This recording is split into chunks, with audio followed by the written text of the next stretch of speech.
Kaşgar Üniversitesi'nin bir profesörü okulun WeChat hesabında yayınladığı açık mektupta, sosyal istikrarı teşvik etmek için fakültelerin ve öğrencilerin standart Çince olarak bilinen Putonghai konuşmalarını istedi.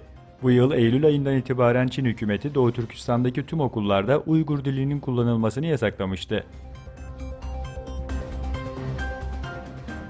Doğu Türkistan'ın Tekes ilçesinde bir kazağın kimlik numarasına kayıtlı 2 cep telefonu numarası bulunduğu için emniyet güçleri tarafından tutuklanarak 1 yıllık hapis cezasına çarptırıldığı bildirildi. Tayvan'dan kendini yönetme özgürlüğü vurgusu.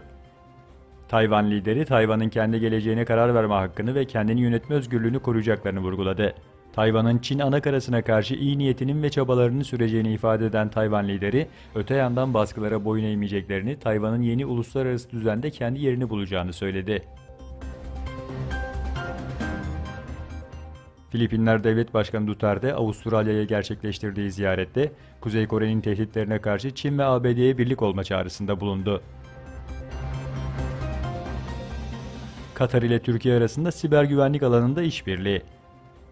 Türkiye Bilimsel ve Teknolojik Araştırma Kurumu ile Katar Eğitim Bilim ve Toplum Geliştirme Vakfı'na bağlı Katar Ulusal Araştırma Fonu arasında siber güvenlik alanında bir akademik sanayi işbirliği çağrısı açıldığı belirtildi.